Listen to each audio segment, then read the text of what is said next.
Okay, you guys, welcome to Chapter 5. And this is all about data, information, and pictures. So first, we're going to talk about what's called a histogram. The first thing I want you to know is the histogram is not a bar chart. So physically, they look similar, but the most important thing about a histogram is that there is almost always a count on the vertical. You're counting something. It could be a raw number or a percentage, 5%, 10%. But the horizontal is somehow a measured data. Like the number 7 as 7 years old, or 9 as 9 feet tall. What typically is a bar chart is a count that goes vertically, but this is a category. And categories don't have specific relationships to other. For example, you could have 10% of people own a Chevy. And because there's no reason for Chevy and Ford to be pushed left or right of each other, we often separate them. And let's say here's Ford's, and let's say it's 11%. And so this is a bar chart. This is not what a histogram is. So first off, in order to create a histogram, we have to create measured data. And so we have a population that we want to describe very precisely. As an example, admitted Augustana students who attend Augustana. Now, there may be students that are allowed to attend Augustana, but they're not admitted students. Who knows why, but maybe a 10th grader gets to take a class here for special reasons. But they're not admitted here, they're just allowed to take a class. So population needs to have a very specific definition. And once you have a definition, you usually sample from that. So you can sample, or you can measure all. That's a very different process, because we usually sample, we try to infer something and try to understand about the population. But when we measure all of the population, we draw very specific conclusions.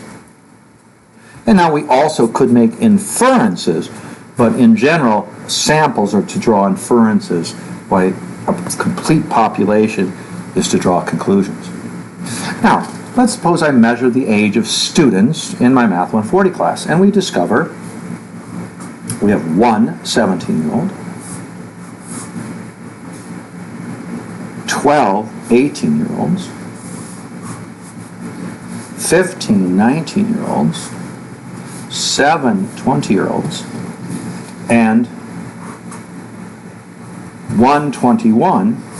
And strangely, way up here we have a 21 27-year-old. Now, they have relationship to each other because they're measured, so there's a bunch of missing space in here. That space has meaning. It does not have meaning over here. Now, when you have a histogram, usually it's very nice that people tell you how many things are in the histogram. So a nice creator of this histogram would have told us 1, 2, 3, 10, 25, that there were 37 pieces of information, so that we can cross-reference and check. Now, a couple of terms. The people that are being measured are called individuals. And that's a strange term, but you could have apples as individuals. You're counting apples. So, but they're individuals from the population. So that's the semantics we use. Now, this is what I've done here seems to be a raw count. It's not obvious that I can immediately change this into a percentage, but I could. I could take and divide every one of these by 37. And what happens is these are all now decimals, and I could, instead of saying that they're a raw count, they could be a percent count. And so 19-year-olds approximately are 40% of the class. Now, the reason that we talk about histograms is they tell us things about populations. So let's take a look at this graph one more time here.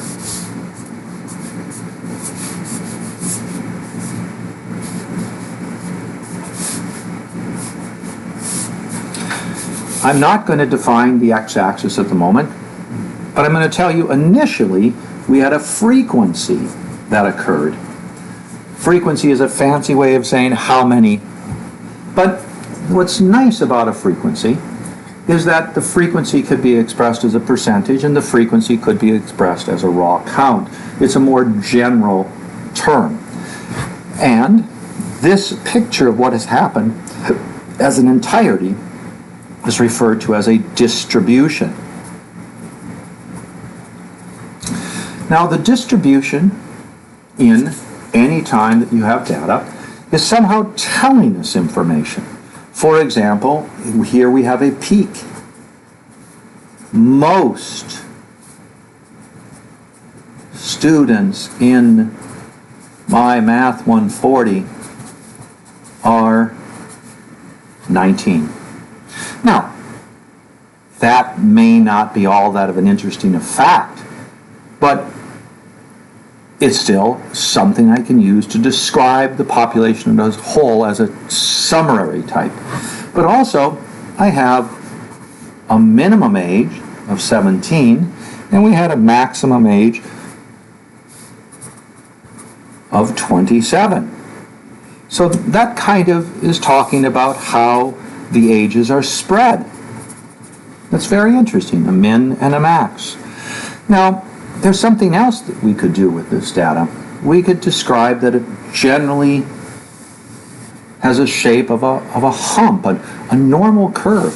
Now, you've seen this before. You talked about normal curves, I'm sure, very frequently. Now, I want to point out that we usually call each one of these frequency bars a bin.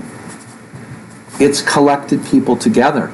For example, I suspect that you might have an age of 18.5. You're 18 years and a half, and somebody else might have an 18.75. But we called them all 18. So the fact that we binned some data together is quite a natural thing to do. And the decision on where the edges of the bins could make a difference. Now, what's really interesting is that when you create a histogram, you frequently have to take measured data, which is all listed out here numerically, and you have to make some decisions on how you're going to graph it. Now, one thing that you should never do is put names of data in the picture. If you reference your book, you notice they've got the names of states and the relative percentage of Hispanics that live in that state. Naming the state isn't useful. It's categorical type data. It's not measured. It's only the percentages we're interested in. Now, if there's 50 states in the United States, how many bars do you want? I mean, we want to actually create information that is visible. And visible information actually requires some sort of summary. As an example, I think most of you would say, oh, that might be a little girl. How many lines? I drew 1, 2, 3, 4, 5 things, yet we were able to draw that neat little conclusion. Why? Because certain shapes here made us think that way. Here's might be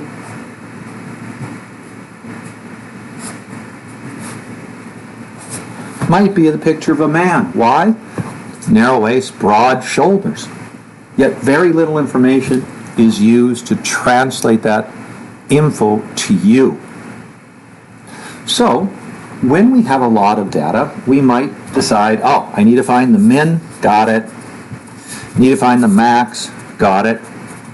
And if you look at your book, you'll discover that the population of Hispanics in the United States, the 50 states, vary quite heavily. That there are a very small number of Hispanics in, let's say, North Dakota, 1.5%, or in Vermont, 1.3%. So there's some very low numbers. It turns out Maine appears to be the least at 1. But then if we look through the data, We also discover that it's easy to spot the highest number, in this case New Mexico, as 42.3%. So we have a min and a max. Well, should we start at 0 and go up to 100 and put it in here? No. We should probably start at 0 and go up to, let's say, 44 or 45. That's very reasonable. But now we want to figure out, well, how many bars should we represent? How big of a range should our bins be? Well, sometimes it's quite simple to look at things and go, oh, wait, if we go by fives here,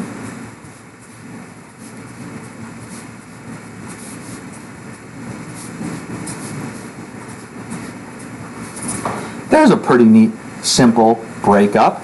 You can't have 0, we know the least is 1. You can't have 45, we know the most is 42.3.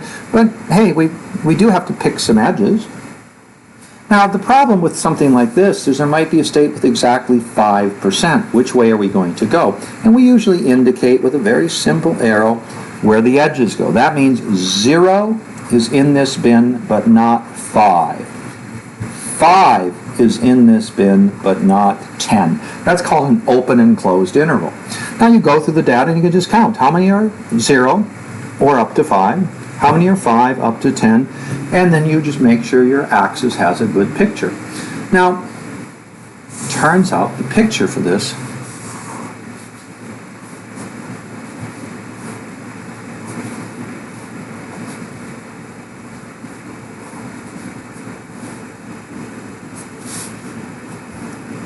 looks like this. And I'm not sure what those raw numbers in the top are, but let's not worry. Does it surprise you that this graph looks predominantly decreasing? What does that mean? It means the higher percentages of Hispanic population in the United States, there's fewer states that have the higher percentages. More states have the lower percentages. This decreasing describes something to you. And it doesn't matter that we use only 1, 2, 3, 4, 5, 6, 7, 8, 9 bars. What it says is there's some shape here, and it provides information. This is not a normal shape curve at all. Now, is this one state unusual? Is it odd? Lots of people like to ask that question. Am I really good at soccer? Or am I really smart? We want to know where we fit in. Are you above average or are you below average? That's something that it's kind of neat to see this. And so, is this unusual? Am I normal? Where is good? Where is bad? And by the way, there's no meaning numerically to good and bad. For example, if you're running a race, good means short times. If we're talking about height on a basketball team, it might mean big numbers are good. Which side is good or bad has no meaning to a mathematician at all. It's just that this is a decreasing graph, which can be explained in terms of the measured variable and how the relative or actual frequencies drop as you look at larger and larger.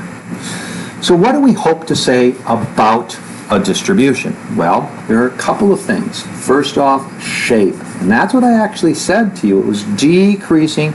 Now we read from left to right. So going up a hill and going downhill means left to right, right to left. We always read left to right. We also like this concept of where is the center. We also like the concept of what is most. It's here, most is easy to see. It's most states have between 0 and 5% Hispanic percentage of population. But we also might be interested in describing the spread. What's the least to the highest? The other thing that is interesting is we might want to be able to identify if something is odd. Is this odd or not? How can we measure unusual? Those of you that are interested in any area, in sports or any area where we keep statistics, you might wonder if a player is a phenom, amazing. Or you might wonder if a player is really seriously underperforming or if it's just within a strange thing called variability. So these words are really important because they describe things about the population. Let's take, for example, every time an archer participates in an archery event, he hits the target, but may not score points. You know, targets have red and white, and they have different regions of points. This guy always hits the target, but the points vary. Well, we have another guy who seems to hit bullseye, bullseye, bullseye, but every once in a while he shoots somebody in the stands. So which one do you want on your team, let's say, if you're in a competition? Do you want to bring a guy that scores a lot of points but might kill a participant or a spectator? Or do you want the guy that's always safe? Variability might be something you really don't like. But let's say that guy that's hitting the target has an average score of, let's say, 3 a match. Well, the guy that shoots really well but every once in a while goes wild scores 10 points a match. There's different meanings to shape, center, most, spread, and variability. And there's definitely a meaning to whether something is odd. So let's begin first off with what we call skewing. When a graph looks like this one, we refer to this as a tail. It's thinning out over here. There's none over here.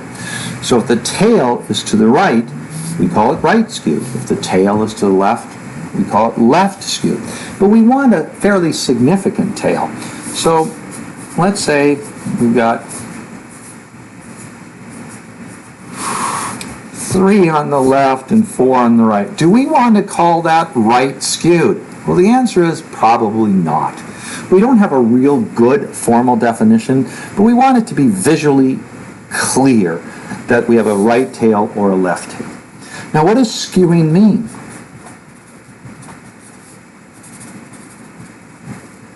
Well, the horizontal is a measured variable.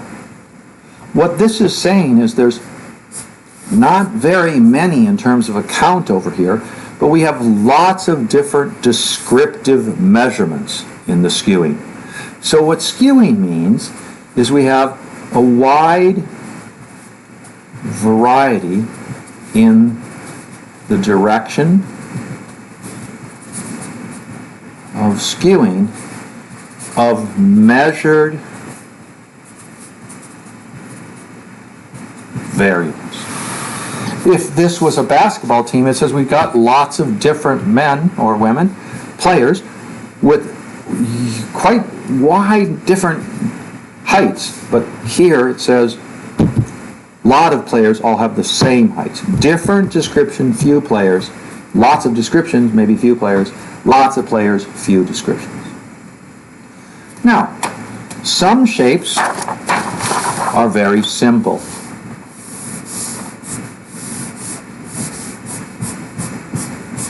Let's say you rolled a die 36 times and you got 6-1, 6-2, 6-3, 6-4, 6-5, and 6-6. This is perfectly flat, not much shape. That's called uniform. This happens very seldom. Now let's say, suppose we rolled a die, let's say 500,000 times. We got 601,000, 605,000, etc. You barely could see the difference between them, but there may be a difference. We still would say that it's very uniform, or uniform-like, or basically uniform. Now, there are graphs that have long tails. These are skewed graphs, but they might have just one hump in it. These are called unimodal, because the mode is the most. There's a general area where most people fit. Variety of descriptions of measured variable, most people fit in one area. Now, let's say this was not terribly unfamiliar right and left. We wouldn't say skewed, but we also say very symmetric. Symmetric meaning the right and left look alike. Now, a one-humped, very symmetric curve like this is frequently called normal, and that's actually a technical term. We're not going to refer to it yet as that technical. It's just normal to have this type of curve. Happens a lot.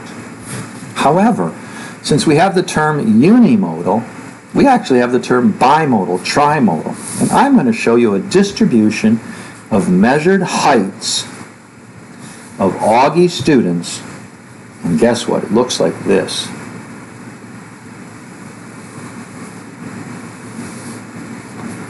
There's lots of bars here because we have lots of heights at Augie. This one's trimodal, also called multimodal. And what's interesting about this is this actually may describe significant things about the population of Augie students. As an example, this actually might be mostly women. Not all women, might be some shorter men, but we have a lot of women at Augie. And guess what? There's mostly guys.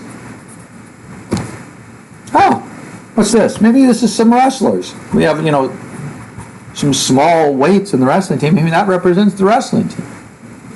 What's happening is when you're studying a population and it's multimodal, that may indicate subgroups or subpopulation within your population of study. The shape can tell you things about your population. Now, to show you how this can easily happen and how you can interpret it, let's take a look at the distribution of tuition and fees at a institution. In a state.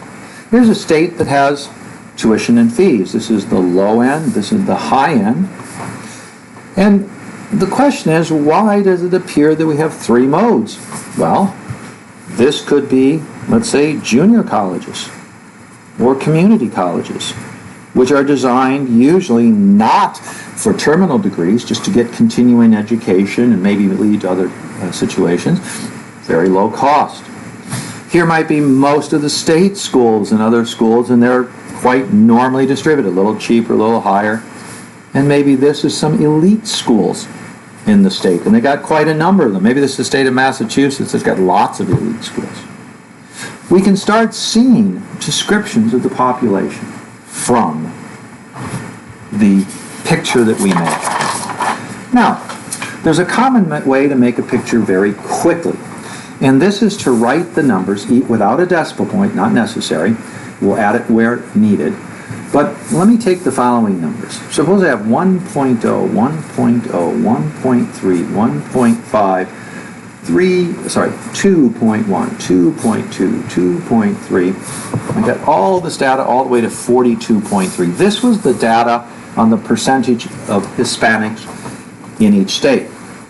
Well, if we draw a vertical line and we write very carefully every number the same width, I can write 1.0, 1.0, 1.3, 1.5. Now I repeat this, 2.1, 2, 3, 5, 5, 5, no,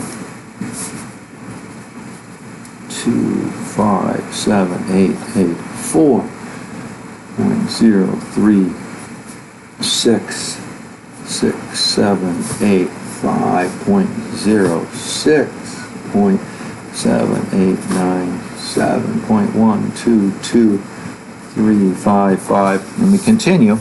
If you turn this on its side, what you've discovered is you have the beginnings of a distribution graph caused by the leading number.